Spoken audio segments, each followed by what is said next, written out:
In this video, we're going to be talking through the topic roots of polynomials. This topic has three different objectives. Objective 1, the fundamental theorem of algebra. Objective 2, the remainder theorem. And then objective 3 is the factor theorem. So three different theorems we're going to be discussing. In this video, I'm going to talk through objective 1 and objective 2, and in the next video, we'll talk through objective 3. So, to begin, objective 1, the fundamental theorem of algebra. And more specifically, you should be able to use this theorem to figure out how many roots exist in any given polynomial that you're presented with. And so, the fundamental theorem of algebra states that the blank power determines the number of roots that exist. So I'm going to write highest. The highest power determines the number of roots that exist. And again, this is technically considered the degree of the polynomial. So pretty simple and pretty straightforward. I've given you three examples. I'm going to do two of them and ask you to do the third. So the first example, if I was going to use the fundamental theorem of algebra to find out how many roots exist, I would first analyze the polynomial, consider there's four terms, three of the terms have variables, and the highest power of the variables is 4. In this case, it is written in standard form as well. So 4 is the highest power, so the number of roots that exist is 4. It's as simple as that. So this has 4 roots. Now these roots could be real or they could be imaginary. We can't necessarily tell at this time, but all I care about is that it will have 4 total roots. And this theorem is very important because eventually you're going to be solving polynomials, and so the first step in solving polynomials is considering what's the highest power. In this case it's 4, so if I solve this, my answer, I should have 4 roots present in my answer. That's the clue that you're doing it correctly, or at least one of them. So let's move on to the next example I wrote in red, and you don't have this on your sheet, so please take a little bit of time to write that down so that I can show you a different way this is presented. Now, in this example, if you notice, you should notice right away that it is not in standard form because the highest power isn't listed first. This term has an x to the 2. This is linear. Now this is 3x to the 5th. So technically, to write it in standard form, you'd have to put 3x to the 5th. And just because, though, it's not in standard form, the highest power that exists in this polynomial is still 5. So this one, even though, again, it's not in standard form, has 5 roots. And so I would still ask that you write it in standard form and then tell me that it has 5 roots, and you'd be done with this. So this time, please go ahead and pause the video and try this example on your own. Tell me how many roots that polynomial would have using the fundamental theorem of algebra. So you should have paused the video and tried this one on your own, right here. And I have circled 5 as the highest power that exists, so that gives me 5 roots for that one. If you didn't get that for your answer, please raise your hand and I'll come by and check your work. Now, let's move on to objective 2, the next objective in this video. It is the remainder theorem. So again, you should, at the end of this objective, be able to use the remainder theorem to determine if a given value, x value, is either a root or a 0 or a solution or x-intercept, all the same. So the remainder theorem states that if the remainder is 0, then the given x value is a root or 0 of the polynomial itself. So if you want to evaluate a function at a given x value, make that x value the divisor, and the remainder is the answer. And if you see the word evaluate, remember that at times that evaluate is terminology that can just mean divide or divide it out. So a couple examples of using the remainder theorem. In order to evaluate at x equals -3 and x equals -1, I'm going to use something called synthetic division. So please write that down. Synthetic division is a pretty straightforward process, and it works every time if you line it up correctly and follow the steps correctly. So, in order to use synthetic division, I'm going to evaluate at x equals -3 first. So the remainder theorem states that if I divide -3 out of this given polynomial, what will my remainder be? And if my remainder is 0, then it is indeed a root of the polynomial, or an x-intercept of the polynomial.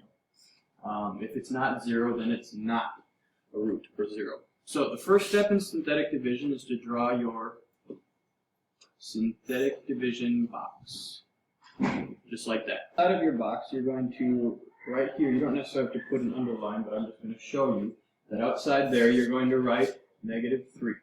That is your divisor. We're going to divide -3 out of this polynomial. Now, up here, this is a very important part of the process. The numbers, I'm going to put numbers up here, all right? So please keep in mind that the highest power of this is 4. This polynomial is 4. So I should have 5 numbers. So I'm going to put one more than the highest power. Just make note of that. One more than the highest power. So I should have 5 numbers listed here. It's a good way to check your work after you've done this part. So the first number, I'm just going to use the coefficients that exist in front of the variables. All right. The first number I see is 5, and it's a positive 5. So I just write 5.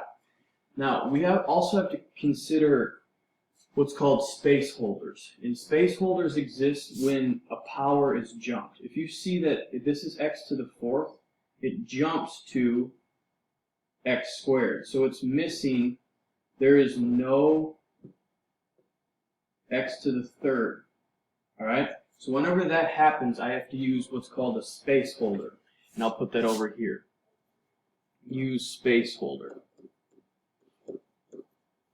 And the space holder is just going to be a 0. All right? So in place of the x cubed term, I'm just going to put 0 after 5. All right? So just stay with me.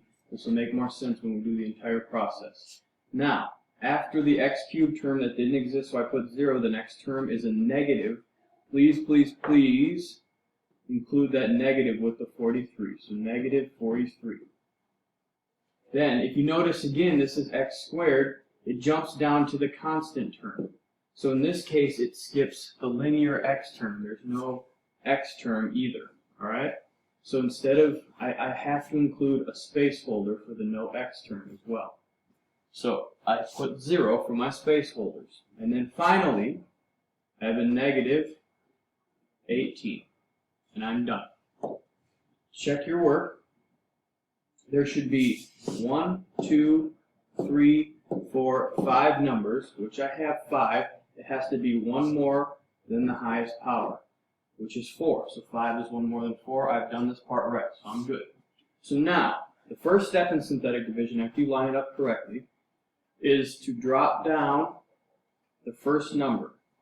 And please be very careful how you do this, because you have to line up the numbers exactly below each other or you might get confused along the way. So after you drop down the first number, you're going to multiply to the outside and add to the inside. All right? I'll write that in a different color.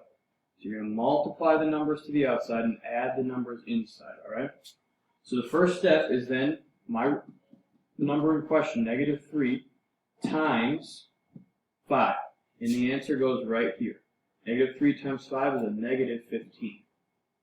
Now, I have to line it up directly under my next number of 0, because then I add the two numbers inside. 0 plus -15 is a -15. Done with the first part. Then I go back to multiplication. -3 now times my -15, which is a positive 45. And now I line it up exactly underneath -43, because I'm going to add these two numbers now. -43 plus 45 is 2. Going on from there, -3 times 2 now. -3 times 2 is a -6. Line it up under the 0. Add those. 0 plus -6 is a -6. Finally, my last one is to take -3 times my -6. Negative times a negative becomes a positive 18. And at this point, I am done with multiplication, because as you can see, it lines up directly underneath my last number of this -18. At this point, I draw what's called my remainder box, because my remainder is going to go right here. Now, to do this math, -18 plus 18, that is 0. So in this case, after I synthetically divided negative 3 out of my given polynomial, I have a remainder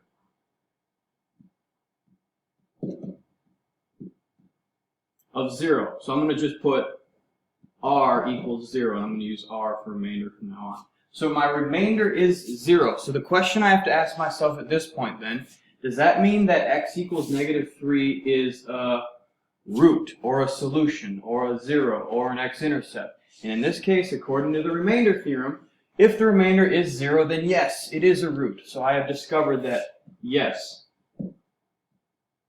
x equals negative 3 is a root.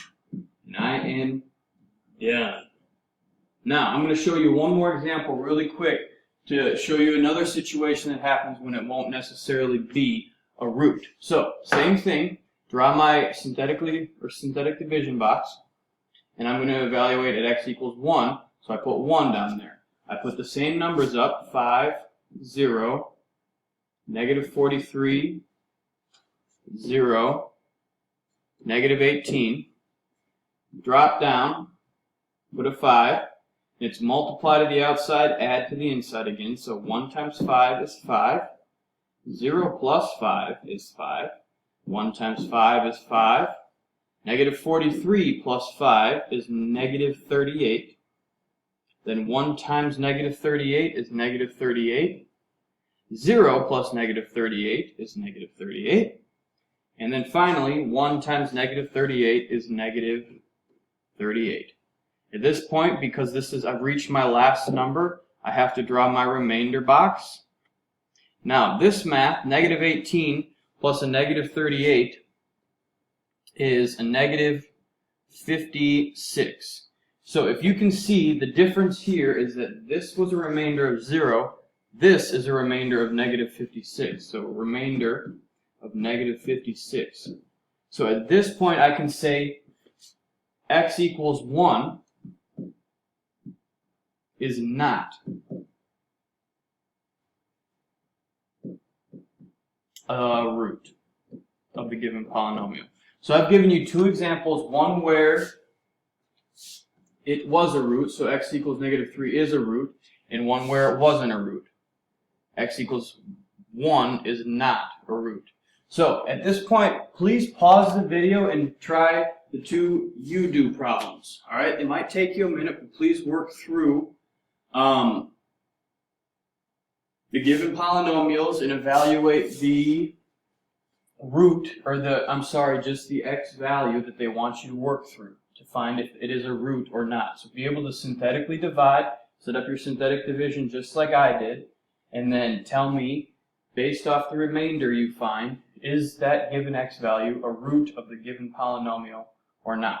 So pause the video and go ahead and try that. At this point, you should have paused the video and tried these two you-do examples on your own. The first one, they want to do have you evaluate x equals 2 for this given polynomial. So I set up my synthetic division box, put 2 on the outside as my divisor. I listed out 3, negative 14, 17, and negative 2. A good way to check your work again is that the highest power in the polynomial was 3, and I have 1, 2, 3, 4 numbers at the top of my synthetic division box, so I did that right.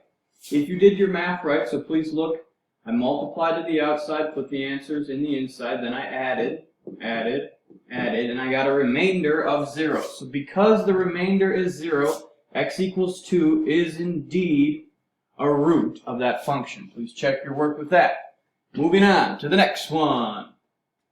It tells me to find g of 3. Just a different way to say, is x equals 3? Same thing. So I put 3 outside of my synthetic division box.